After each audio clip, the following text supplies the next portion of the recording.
Para mitra sadaya mangga dongeng urang teraskeun deui carios nyambung judulna Cipanon Indung karangan Kileksa ayeuna nincak bagian ke-76 para mitra sadaya. Aduh teu karaosnya teh can tamat. Pamehoyong tamat mah ieu we kana playlist Mangja official para mitra aya carios nyambung judulna Rusia Curug Cikidang masih Kileksa keneh oge gara-gara harta. Mangga buka bae para mitra judul eta anu judulna Rusia Curug Cikidang sareng gara-gara harta. Eta mah tamat para mitra. Ayeuna mah Cipanon Indung karangan Kileksa Mangja ngahaturkeun wilujeng ngadangukeun mugi-mugi dongeng-dongeng ti Mangja official tiasa katampi kalayan kabingahan. Mangga nyangakeun wilujeng ngadangukeun.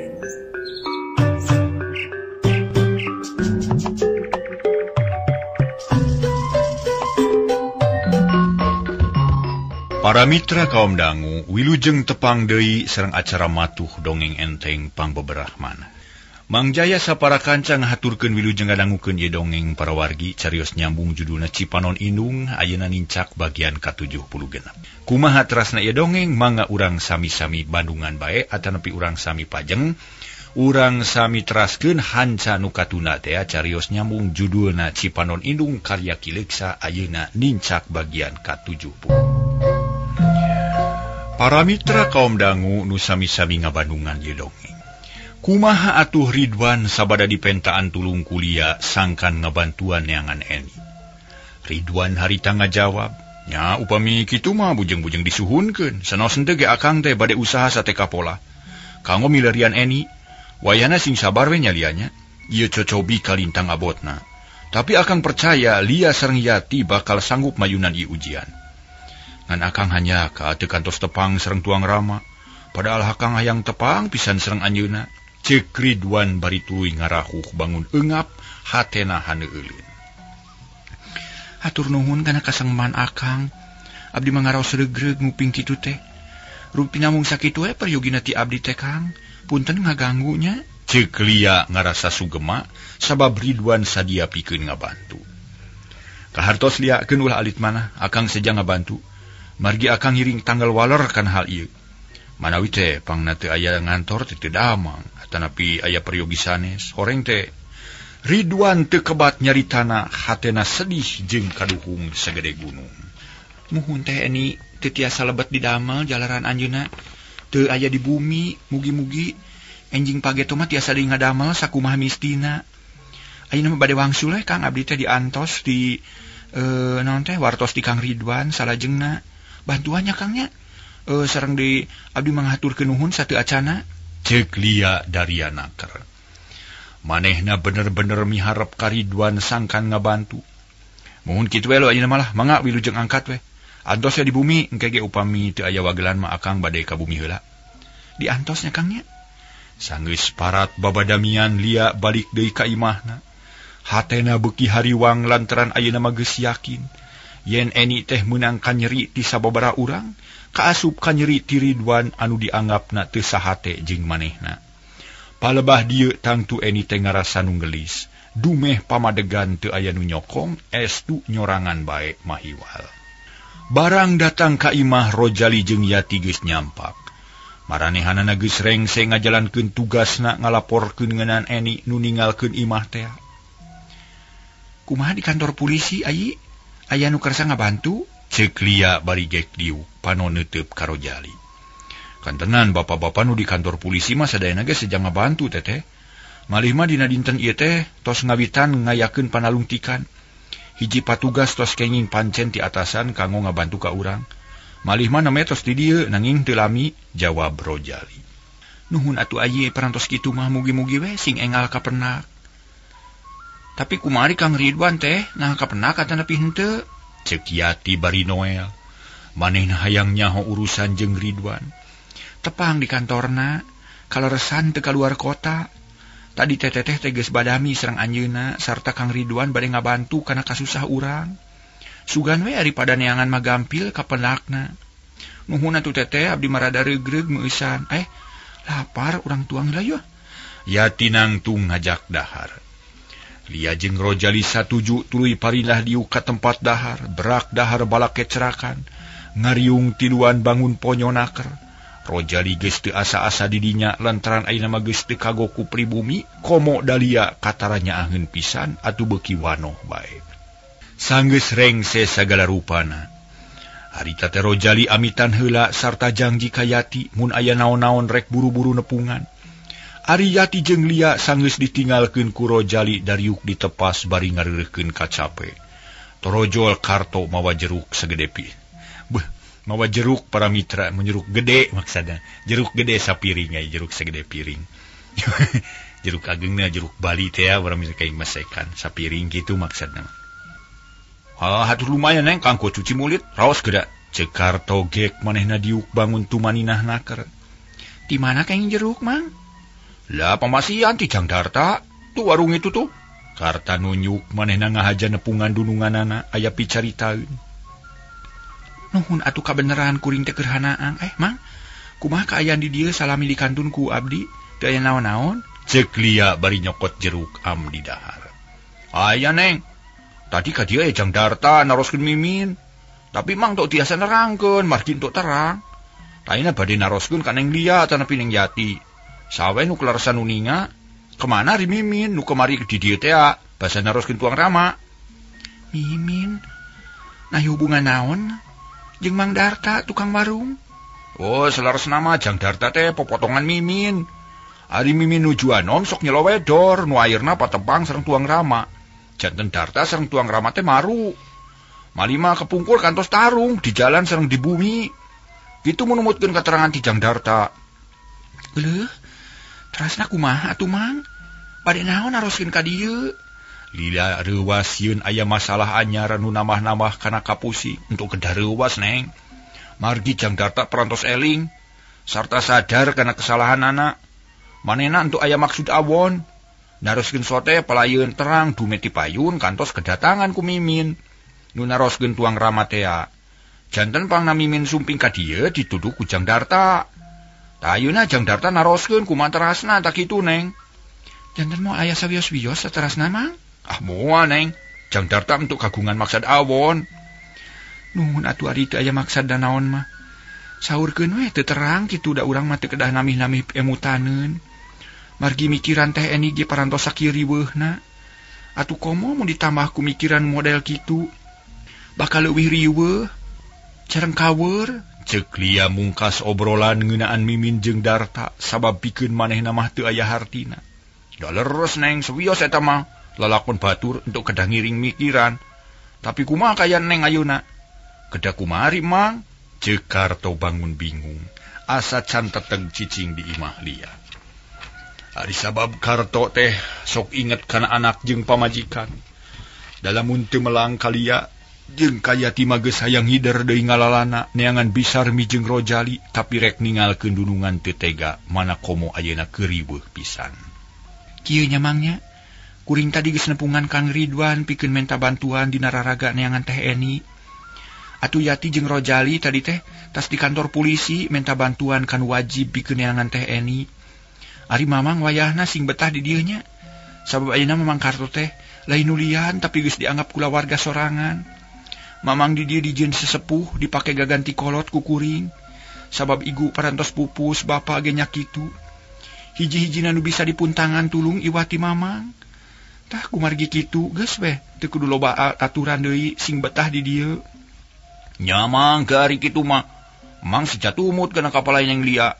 Mugi-mugi ti ayeuna kepayun ulah aya deui kariweuh nu matak lieur. Oke Mang teu boleh ngaduakeun mugi-mugi ning Eni sing enggal kependak. Tah leres kitu we Mang. Mugi-mugi harapan urang sing janten kanyataan. Margi katunggaraan sareng kana langsaan mah. Parantos langkung ti misti tos meujeuhna pinangih bagja. Ceuk Lia kawas nu gede harapan. Sabada mangih katunggaraan baris tinemu bagja. Barang keur gunem catur kitu kurutak aya nu datang tayalian Iwati Ridwan. Nuges janji rek datang kadinya atuh Karta teh geuwat ka tukang. Teu pipilueun ngariung jeung dunungan saterusna Ridwan jeung Yati katut Lia ngarobrol sagala dicaritakeun ngan lolobana mah medar tina perkara sugana jeung kajadian nu aya hubunganana jeung Eni. Gancangna carita, sabulan geus kaliwat laratan Eni can kapanggih. Malah teu aya beja, teu aya carita polisi tuluy-tuluyan maluruh Eni kitu di Ridwan jeung Rojali. Tapi tetep can aya kapastian naon-naon Eni lebeng teu kapanggih matak melang jeung hariwang. Akhirna dina hiji poe Ridwan jeung Yati katutlia ngariung di tepas. Dibaturan ku Karto nu ngahaja diajak ngariung rek ngabadamikeun urusan Eni. Harita Ridwan kakara balik tas neangan Eni tapi teu meunang laratan. Kang Ridwan, kumaha parantos kieu? Ka mana milari teh Eni? Lia, ulah waka putus asa sabab akang sanggup keneh milarian Eni. Moal waka eureun muncan kapendak. Ayeuna masing sabar heula nya, ulah waka reuntas sarepan. Teh mah Ridwan teu boleh mere sumanget. Tapi kedah kumaha tuh Kang? Ceuk Yati milu nyarita. Kieu lia oge Yat. Akang tadi menak wartos di rerencangan yen jalan raya barat aya nu tabrakan. Rerencangan akang ningali sareret kanu cilaka eta jalmi sarimbag sareng Eni. Tak kulantaran kitu ayeuna pisan akang rek nyusul ka rumah sakit. Sabab korban dibawana kadinya, tapi akang hayang dibaturan ku Mang Karto. Ceuk Ridwan dari anaker.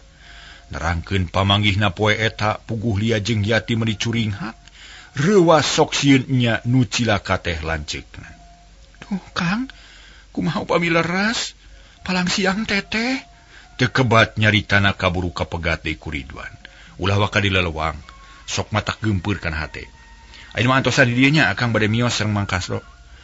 Ayo Mang, uncuk sumbang gaden. Mangga Mang perantos siap. Cung duanana nangtung, rek indit ka rumah sakit, tapi kakara ngalengkah kalawang gerung aya jeep anu kaasup kaburuan. Reg eureun sarerea colohok mencerong kana jeep nu kakara eureun. Saha atuh para mitra sadaya eta nu dina jeep teh? Si Horeng teh para wargi, anggota ti kepolisian nu dipuntangan tudung ku Rojali pikeun maluruh Eni. Nempok itu Yati gancang muru kaburuan. Pilujeng sumping Pak, kumaha wartosna? Yati geus teu sabar. Aya nu bade ditaroskeun, mangga cara dikeula sing raos-raos we. Polisi asup ka tepas dituturkeun ku Yati. Gek dariuk kalayan tenang tapi masing-masing hatena deg-degan. Dupi neng Eni teh kagungan acuk warna kieu, ceuk polisi bari nemongkeun lamak sacawir nu ngahaja dibawa kadinya. Oh, muhun Pak teh Eni teh, acuk teh Eni, di mana ayeuna Pak? Ceuk lia bari melong jajantung ratug tutunggulan. Ieu kenging ti rumah sakit margi aya hiji istri nu cilaka di jalan raya. Kanggo ngajelaskeunana langkung sae Lia sareng Yati ngiring ka ditu. Atanapi nu aya di dieu sadayana we teu sabios-bios. Mangga pa mangga abdi ngiringan. Lia meuni haripeut rek milu. Kulantaran sarerea geus teu sabar bring arinit muru kana mobil polisi. Dariuk pasasedek tius ngajugjug ka ranca badak.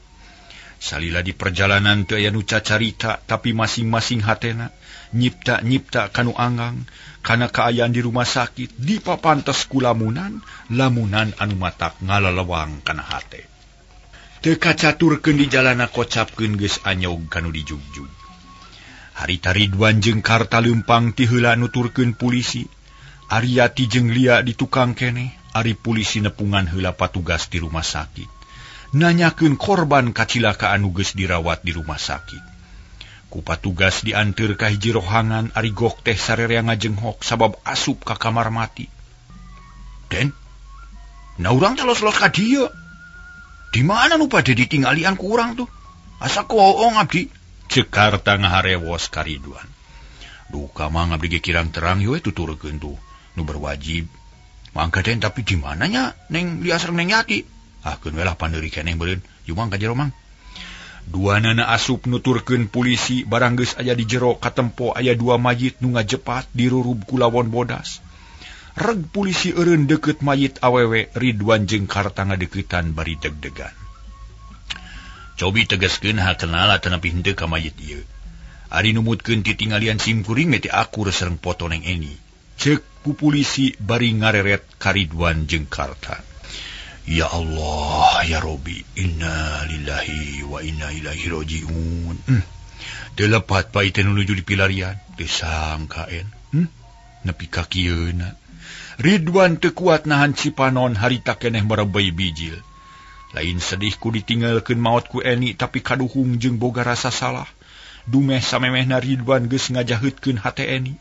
Ku jalan ninggalkeun Eni dina kaaya nu kacida weritna. Upami kitu mah tos jelas ya Neng Eni nu maot alatan cilaka di jalan raya. Mana ari rai-raina? Polisi luak liuk ari Yati jeung Lia masih kene di rohangan sejen. Dipengker kene raina mah, Pak, engke urang susulan ku abdi. Karta hideng ngabejaan kalia jeung Yati. Gok tepung di hiji gang, karta mere isarat sangkan anu duaan buru-buru asup ka kamar mati. Yati jeung Lia geus teu puguh rasa, hate deg-degan bari jeung jajantung ratug. Sup ka kamar mati, jerit Lia nyamat lanceukna gabrug layon dirontok. Sabab sareretan geus jelas nu ngagoler teh Eni. Kitu deui Yati maneh teu bisa loba carita, Iwati nyebut ngaran lanceukna bari ngarontok layon. Segeruk ceurik bangun anu kanyerian. Kaayaan di dinya mata kaweur, sedih pacampur jeung keung. Karta ge nu kasebut lalaki harita maparoman ngariuk alum, watir nempo dunungan anu sakitu sedihna. Sedengkeun Ridwan ukur ngahuleng, manehna teu wani nyegah kanu ngagugulung layon. Nu ceurik diantep sinawareg heula pikeun ngabudalkeun perasaan dina hatena. Lila-lila polisi mepelingan kasarerea sangka narima kana naon-naon nu geus kajadian. Atuh ari geus kitu mah Yati jeung Lia carengkat bari nyusutan Cipanon. Singa mating aring hak bakat ku sedih ku kajadian eta. Tos ayeuna mah tos kajantenan kieu nya, mangga ieu layon urang bantun ka bumi. Margi kedah dipulasara sakumaha mistina. Perkawi sabab musababna bagian simkuring kanggo naluntikna. Ayeuna mah sing sabar tawakal we, nampi ieu cocobi kumanah anu ikhlas. Ridwan jeung Karto arunggut-unggutan. Yati jeung Lia silih reret nu saterusna layon tadi urus, sagala rupa Ridwan jeung polisi anu ngatur. Heuleut sawatara waktu mayit geus asup kana ambulan, malah mah sarerea geus arasup dariuk ngariung mayit. Dius ambulan init ngajugjug ka imah Lia. Sanggeus tepi ka imah mah mayit digolerkeun di tengah imah. Dirurub ku samping kebat, Yati jeung Lia teu daek jauh ti mayit lanceukna. Bari hate teu boleh ngarasa dosa rumasa geus ngalawan kanu jadi lanceuk. Nu akhirna aya kajadian kitu. Tapi sagala rupa geus kaliwat geus moal bisa dibalikan deui. Iwati kudu narima kalayan sabar. Ari Karto jeung Ridwan harita teh paciweuh nguruskeun naon-naon nu diperlukeun. Babaturan Eni di bejaan kitu di tatangga jeung kenalan sejen. Kaasup payuda jeung pamajikanana di bejaan harita keneh. Ting torojo datang malah rojali ge aya harita teh. Sanggeus sagarupana tarapti layon dibawa ka astana, rek dikurebkeun. Nu jajab meningabring paroman rata-rata alum lantaran ajalna Eni estu matak ningalkeun kasedih loba masalah nu tacan rengse. Nyamunya Den, kitu we ayeuna tapi kumaha salajengna ieu teh? Kieu Mang Karto. Abdi asa boga dosa asa gede kasalahan ka Eni. Tah kulantaran kitu dina ieu kasempetan abdi bade nyuhunkeun di hampura ka Neng Lia sareng Neng Yati, ahli warisna Neng Eni. Cek Ridwan bari ngareret kanu duaan Karta ge neuteup ka Lia jeung Yati.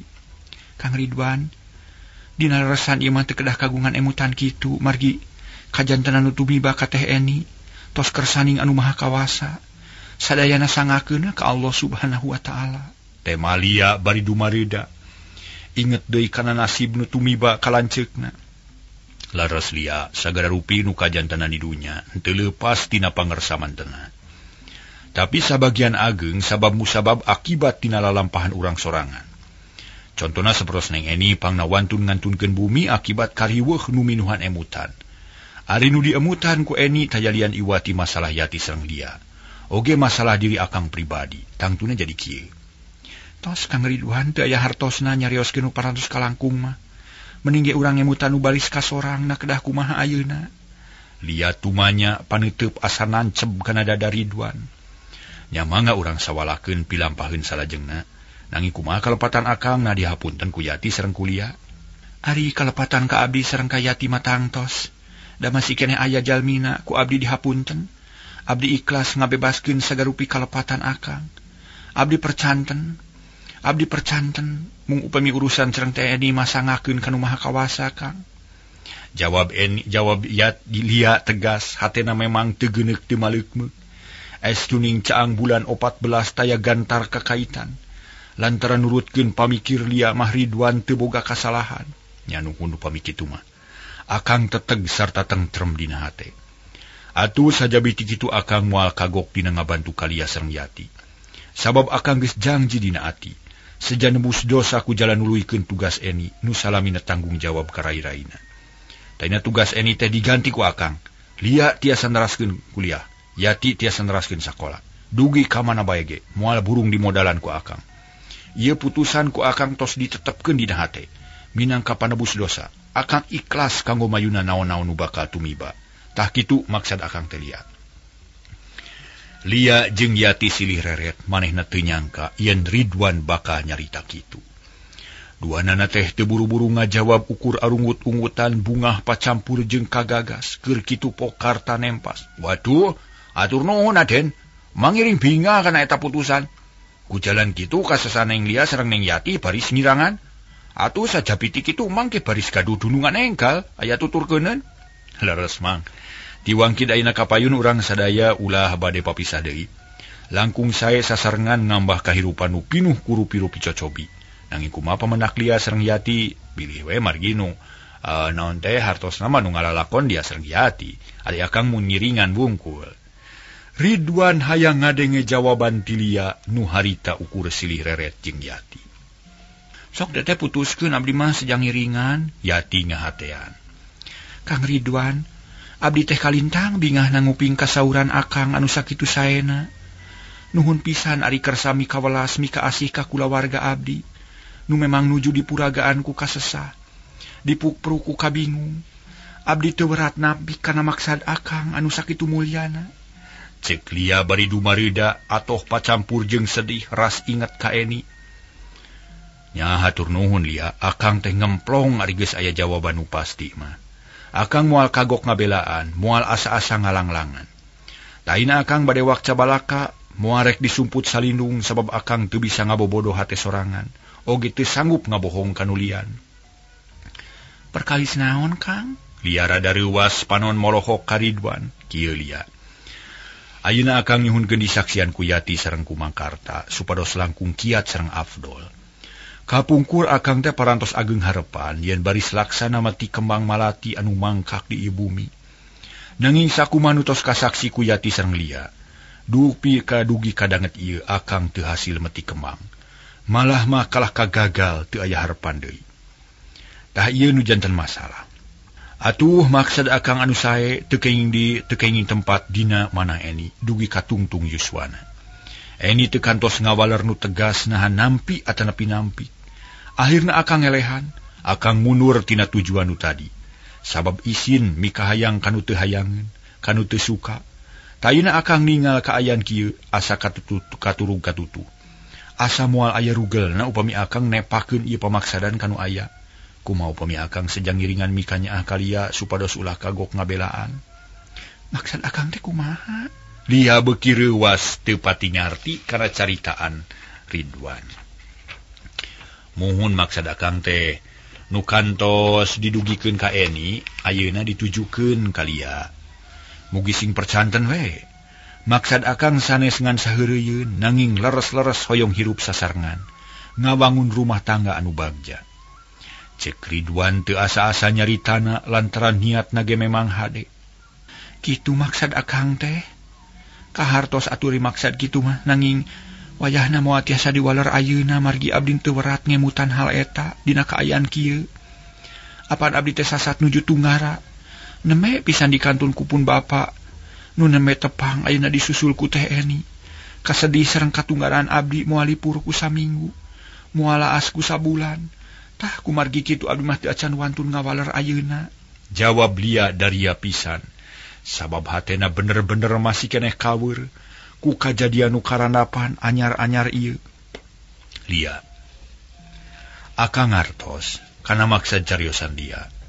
Da akang teh hoyong ngawangun kabagjaan dina katunggaraan deungeun. Malih hoyong ngadedeul atanapi ngabeberah kanu nuju sesah. Akang mah gaduh maksud kitu teh kanggo ngabeberah Lia supados teu tunggara teuing. supados teu nalangsa teuing. Katunggaraan sareng kana langsa anu karaos kuliah sareng Yati, yuk urang gotong sareng akang. Tah kitu maksad akang teh. Nanging aretos aya kayi di kitu teh dia mah insyaallah. Akang bade ngantosan dugi kana waktosna. Akang nyuhunkeun waleran anu pasti, tah kitu we ti akang. Mangga insyaallah Kang abdi bade ngemut anu langkung asak. Supados ulah mata kaduhung jagana.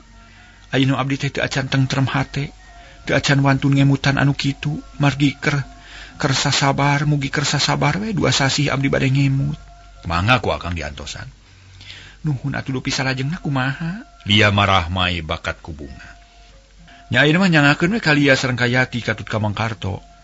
Na bade kumaha salajengna? Teu langkung kanu kagungan bumi we. Da akang mah sakadar bade ngabantu. Ceuk Ridwan bari nunjuk ka Yati. Ah, abdi mah bade nuturkeun we ka lanceuk bade kitu bade kieu oge sejang ngiringan. Mangga we ka teteh kumaha teteh we nyangakeun. Kitu ceuk Yati. Nya ayeuna masing sabar tawakal we nya urang sami-sami ngalak-lakon. Ngalakonan ieu cocobi supaya batin urang tambah kuat, kasangsaraan jeung katunggaraan nu geus kaliwat.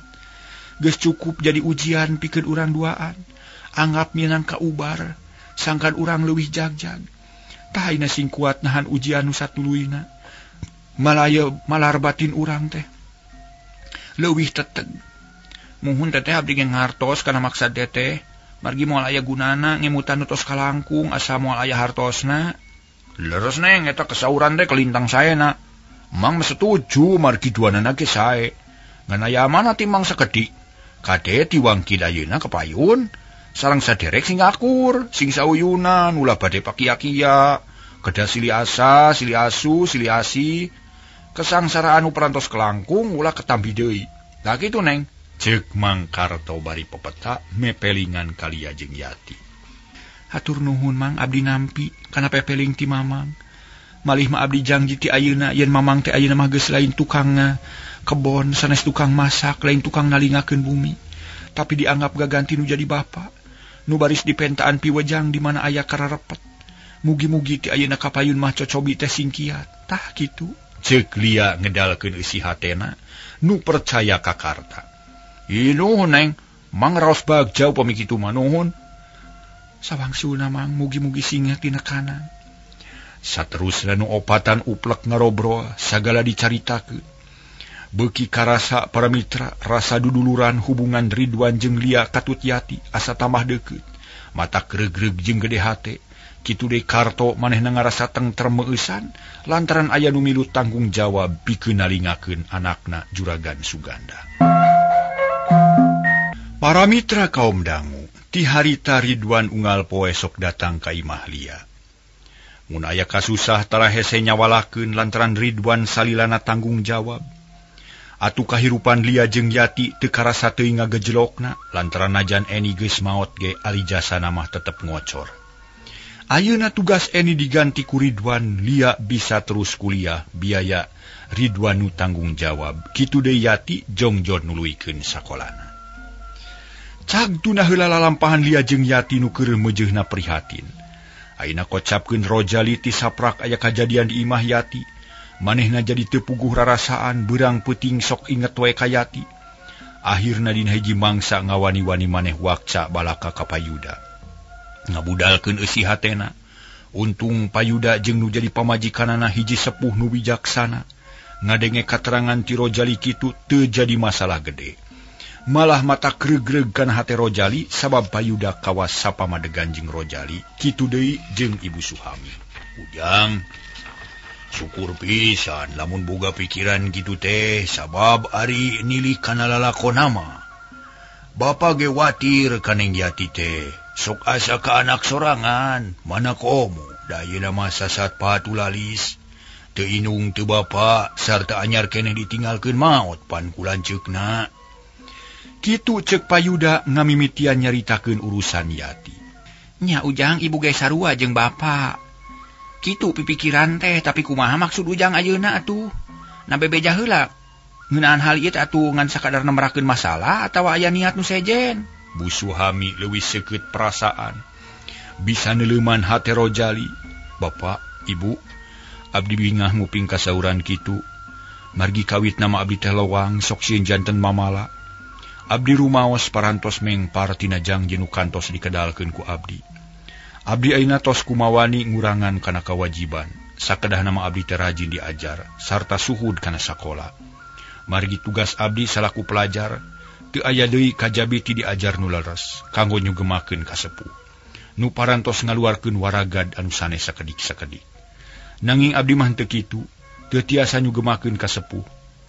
Kalah mikiran diri batur, nu sipatna ukurna mihan karibeuh wungkul.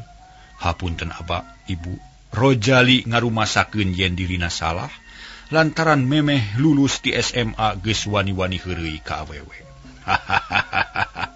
Teu naon Ujang, sabab lalakon Ujang jeung Neng Yati teh beda deui jeung nulian. Ku bapa jeung ku ibu ge kaharti sabab-musababna. Ayeuna mah keun we tong loba pikiran, geura jawab pertanyaan ti ibu nu tadi. Na kumaha maksud Ujang saterusna teh? Cek Payuda bari neuteup kawas nu ngajujurung ka Rojali. Bapa oge ibu abdi teh sejawak cabalaka we dina hiji waktos mah abdi sareng Yati kapaksa nyanggereudkeun janji pasini nu baris dilawungkeun engke upami sakola parantos tamat. Hal ieu kapaksa dilaksanakeun margi kaayan Yati kalintang mata kuatirna. Sakumaha nu parantos diterangkeun ti payun ka bapa sareng ka ibu. Tah kumargi kitu abdi hawatos ka Yati. Sanaos kaayaan abdi batan sakieu ge teu weleh we hoyong ngabantu. Hoyong nulungan ka anjeunanana. Atuh sajabi ti kitu sabadara mana pupus abdi beuki nyaah jeung melang ka Yati. Sok emut wae siang wengi apa. Janten upami bapa sareng ibu teu kaabotan mah kanggo salajengna abdi baris maheutkeun janji sareng Yati. Nu langkung kiat sareng pasti tak kitu Pak. Ceuk Rojali manehna geus kapalang asong atuh kapaksa sakabeh cita-citana dibejakeun ka Payuda. Sok sanajan hatena sorangan teu pati merean lantaran ngarasa era. Nya teu nanaon bapa mah satuju we. Najan rek diresmikeun oge tapi aya syarat nu kudu dilakonan ku Ujang. Kahiji amanat bapa Bareto kudu cumpun heula sakola sing jujur.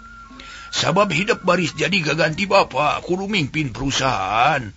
Atuh kaduana hidup ulah wakahayang kawin tereh-tereh bisi ngaganggu kana pelajaran. Aisu aneng Yati makeun bae, bapa rek milu tanggung jawab. Mun perlu rek milu ngamodalan dina sakolana ngarah leuwih luhur jeung maju. Tak kitu maksud bapa mah. Nah akur jeung ibu atawa henteu. Payuda ngareret kanu jadi pamajikanana. Akur bener pisan kitu apana. Teu naon-naon najan kudu milu ngamodalan oge asa sakola si Ujang kudu junun heula. Hartina mah ulah waka kawin mun can tamat sakola tak kitu. Oh, syukur ari geus kitu mah. Cika hartin teu ku Ujang. Bapa mah lain ngahalang-halangan kitu we syaratna. Pamadegan bapa jeung ibu teh kitu. Cek Payuda neuteup ka Rojali. Bapa oge ibu, abdi kalintang bingahna nguping kasauran kitu. Hatur rebu nuhun laksa ketika bingahan. Abdi ngartos kana sagala rupa nu disaurkeun ku bapa sarta sanggem ngajalankeunana. Jawab Rojali bari marah mai hatena meuni asa ngemplong. Heug syukur ari kitu mah. Tapi ayeuna ulah sok ulang jendul teuing, ulah sok mikiran nu lain-lain bisi ngaganggu kana diajar. Keun urusan yang Yati mah anggap rengse, sabab bapa milu tanggung jawab. Kawajiban urang ayeuna taya deui lian ti diajar nu bener. Cek Payuda mungkas obrolan nu hasilna matak nyugemakeun keur Rojali. Ujuk sumangga ba, abdi seja ngestokeun kana piwejang bapa, koe syukur. Rojali unur ti hareupeun kolotna, koloyong ka kamarna, gek diuk dina sisi ranjang, lengah ulang, inget deui ka Yati nu keur nandangan lara tunggara. Hate Rojali beuki masket ka Yati lantaran ceuk pamikirna Rojali mah. Moal aya tandingna diri Yati teh, geulis lahir geulis batin, komo da ayeuna mah jadi panghalang geus maot. Rojali beuki wani ngadeuketan ka Yati mung hanyakal waktosna ka bujeng seep.